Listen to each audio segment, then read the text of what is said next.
So you survived, you advanced.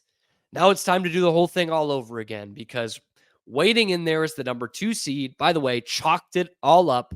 1, 2, 3, 4 seeds. Those are your final 4 in the Big 12. As great as this conference is, it's heavy at the top, man. These teams are that good.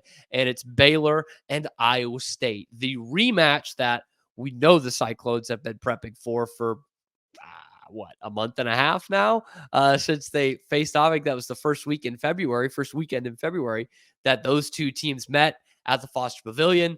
It was as exciting as it gets in college basketball. 70-69 Baylor victory. The Iowa State buzzer beater is no good because it was just a half a second too late. The shot goes in. Everyone thinks the Cyclones have won, but it's waved off. The Foster strikes again. And of course, in that game, Baylor plays one of their best halves of basketball all season long. They score 40 points against a vaunted Cyclone defense in the first half. They're up 15 at the break. And then all hell breaks loose. Scott Drew gets his first career ejection, 20-0 run for the Cyclones. And then you all of a sudden have an instant classic on your hands. And now we get that again. Hopefully not that nerve-wracking, but hopefully the same result, a Baylor victory. And that gave a good lift for Baylor, who was still, again, mostly up and down, like they have been kind of all season long going into that game. And it did not break Iowa State whatsoever. They have been on an absolute roll since then. They have been firmly a top 10 team and the number 2 team in this conference. And they flexed some pretty good muscle against another desperate team in Kansas State last night. That was the game before Baylor versus Cincinnati. And K-State, like Cincinnati, a team fighting to get into the tournament, a very well-coached team, a team that's got skill, too much skill to not have won 20 games this year, I would say, and a team that had a deluge in the second half in the game before when they played Texas in the quarterfinals. And they were missing a run against Iowa State in that game last night. They were down 7 at the half. They cut it down to 1, and then Iowa State just turns it on. And they do it in an odd way. I mean, they're not one of the great three-point shooters, but they shot 7% from 3 in the entire game. 1 for 14. That is bizarro, man. They did shoot 31 free throws in that and held Kansas State to under 40% from the floor. I mean, that's obviously where they are, where they're at their most lethal is on the defensive end of the court. They didn't turn the ball over very much. They forced 20 from Kansas State and committed only 6. Iowa State's a weird team for me because I understand that is a very good basketball team. TJ Otzelberger's a very good coach. I really like Taman Lipsey. I love what all of them can do defensively.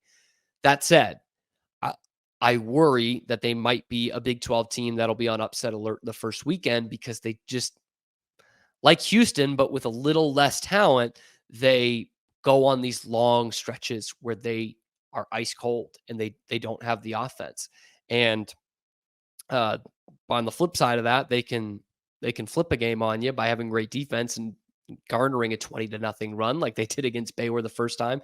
So I do think they are a team that could get upset early, but they're not a team I want to play. Not at all, especially in the position that Baylor's in with Iowa State looking for revenge. But I mean, this is something we've talked about with Baylor all season long. It's no secret. It's almost cliche at this point because any coach will tell you this. It's glaringly obvious. But if Baylor can't take care of the basketball, that's going to be a long night and a long flight home, to be quite honest with you. I mean, this is a team that just forced 20 turnovers, and you gave Cincinnati about half of those turnovers. You had 21, which ties you for your season high, by the way. That was the Baylor of late January when they lost a couple games in a row. That's not the Baylor team we have been used to seeing the last month or so. And I said 21, and I'm not sure why, because it was only 15 for Baylor, but 15 is a lot. I don't know where I got 21. 15 is a lot of turnovers. You ideally want to be at like 10 or 11. So it's not drastic, but it's too many. And you saw it. The point still remains of half of them. They they gave them turnovers. It was a lot like that Kansas game at Fog Allen, where Bill Self, even after that game, said, well, they gave us a bunch. They threw us a couple passes. And I'm hoping that that's a corner they turned in that second half. But again, they have been a one-half team for the better part of a month here, outside of that second Kansas game, coincidentally enough. So again, it goes to where Ray J. Dennis goes. He's not the only player out there. He's not the only impact player out there. By no means am I saying that, but he needs to take care of the basketball for Baylor to have a chance. But this is an exciting, exciting matchup. And now I'm of the mindset that house money, if you lose, who cares? It's not hurting you in the real tournament. We'll move on. But you've already won a game. You might as well win this thing.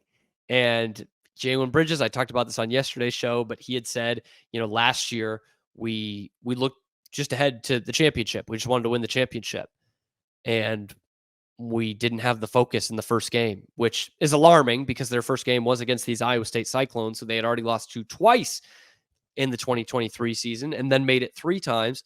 And so hopefully they can, exact a little revenge and have that bad taste in their mouth. But then again, a lot of first-year guys on this team.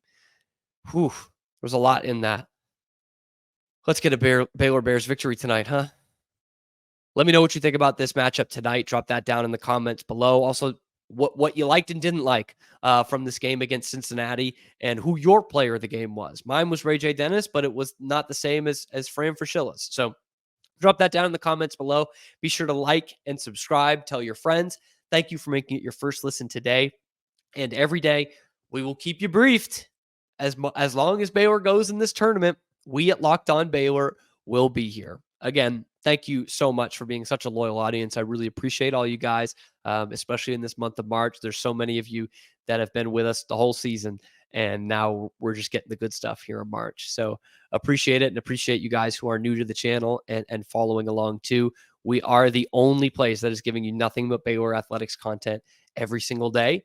That's not coming straight from the university. So we're really proud of that. Anyway, we'll be back soon with your favorite show, Locked On Baylor.